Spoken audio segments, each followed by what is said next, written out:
सूत्रों से समाचार आ रहा है कि कतर ने यह निर्णय कर लिया है कि हमारे 8 जो नेवल ऑफिसर्स हैं जो वहाँ कतर की जेल में कैद हैं उनको छोड़ दिया जाएगा। ये किस प्रकार से किया गया? कई लोग जो हैं जो इसको बावेला मचा रहे थे और जो कह रहे थे कि देखिए भारत को तो कतर जैसे ने झुका दिया एक बार फिर से।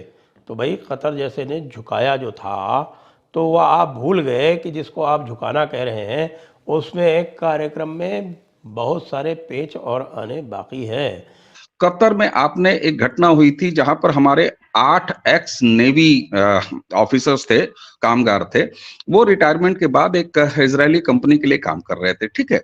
वहां की गवर्नमेंट ने उनको एक पनिशमेंट, कैपिटल पनिशमेंट यानी फांसी की सजा दे दी। लेकिन अभी 4 दिन पहले हमारे विदेश मंत्रालय के ऑफिशियल स्पोक्समैन ने ये प्रॉपर घोषणा की कि बहुत जल्द हमारे वो 8 के 8 इंडियंस जो है वो भारत आए। भारत तो पाकिस्तान जैसे ने जब कुलभूषण जाधव को अगवा करके अपने यहाँ रख लिया तब उसको तो जाकर इंटरनेशनल कोर्ट ऑफ जस्टिस तक लड़ाई की। तो ये कतर वाला मामला तो बहुत ही छोटा सा था। और दूसरी बात ये है कि कतर जो है वो भारत को दुश्मन मुल्क मान के नहीं चलता है। पाकिस्तान के साथ समस्या ये है कि पाकिस्तान अगर हिंदुस्तान को दुश्मन मुल्क ना माने तो उसका जो निर्माण हुआ था वही। पाकिस्तान में इस सप्ताह से कुछ ऐसे हालात बने हुए हैं जिसको जानना और देखना बहुत ही जरूरी है सब लोगों के लिए, उन लोगों के लिए जो पाकिस्तान को बहुत ही अच्छा देश मानते हैं और उन पाकिस्तानियों के लिए जो इन सब चीजों से मुखातिब नहीं होना चाहते हैं कि किस तरह से पाकिस्तान के हालात इतने खराब हो चुके हैं कि अब पाकिस्तान के खुद के सूबे में जो उसके यहाँ सिंध है और फिर बलूचिस्तान है और इसके बाद में यहाँ पर जो पाकिस्तान में अफगानी लोग रह रहे हैं इनके बीच में भी पाकिस्तान से अब मतभेद की स्थिति बनी हुई है। और ये यूं ही नहीं बनी हुई है, बलोचिस्तान के बारे में तो हमने आपको कई वीडियो में दिखाया है कि किस तरह से बलोच में बार बार प्रोटेस्ट हो रहा है पाकिस्तान को लेकर और पाकिस्तान की जो पॉलिसी है उनको लेकर, बलोचों को लेकर, और इसके अलावा पाकिस्तान आर्मी किस तरह से बलोचों पर जुल्म कर रही है। इन सब बातों को लेकर आज से नहीं काफी अरसे से वहाँ पर अब जो है धरना प्रदर्शन और इसके बाद में लगातार हड़ताल और कई तरह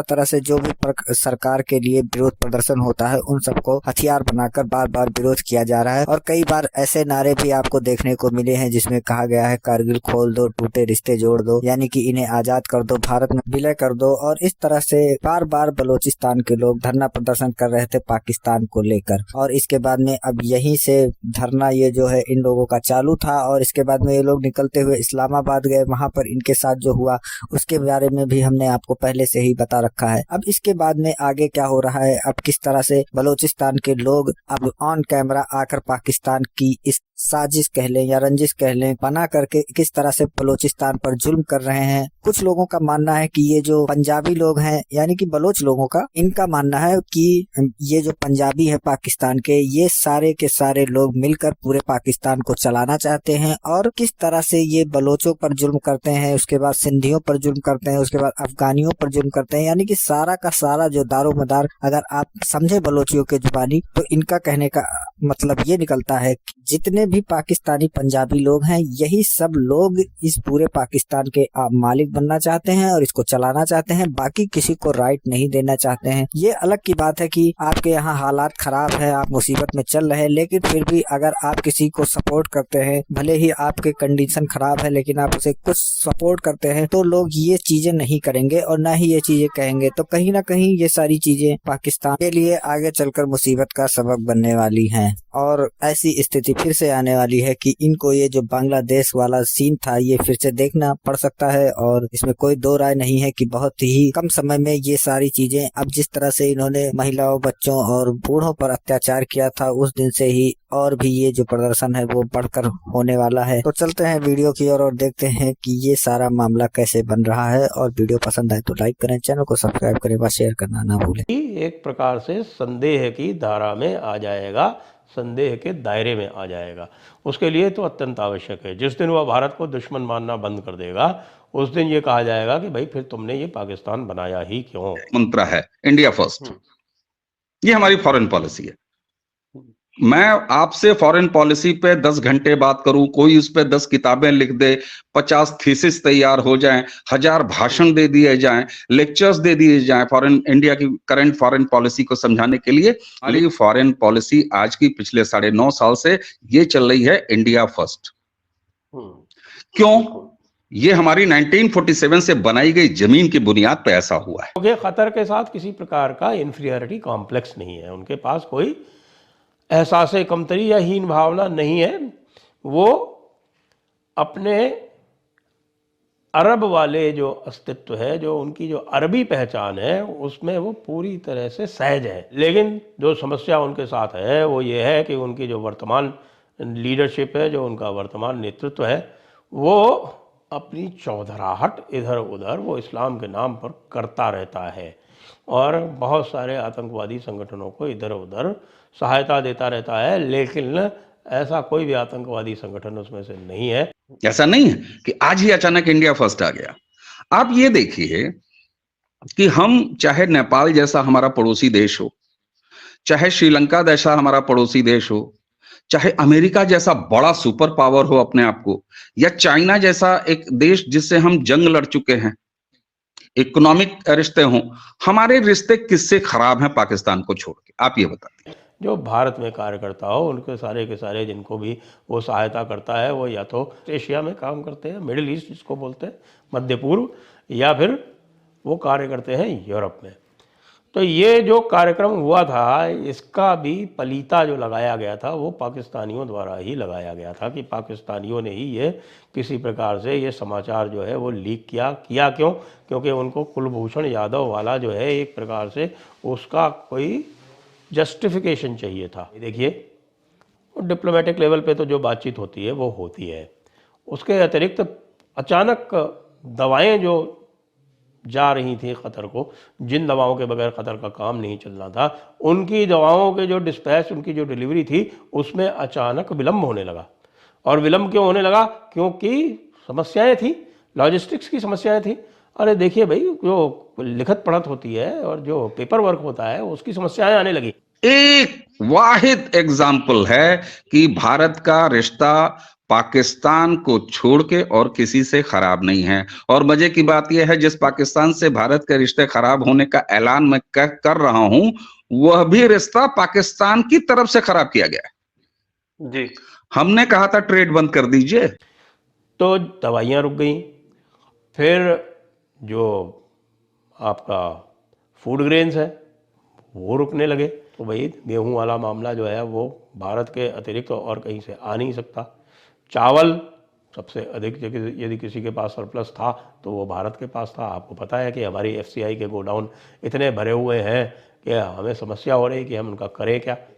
उसके साथ भारत ने जो गैस के लिए जो डिपेंडेंस थी कतर के ऊपर, उसके लिए उसने दूसरे मीन्स अपनाने आरंभ कर दिए। रशिया से गैस आरंभ कर दी, वेनेजुएला से कॉन्ट्रैक्ट कर लिए, मोजाम्बिक में गैस फील्ड खरीद ली। भाई हम क्यों कहेंगे?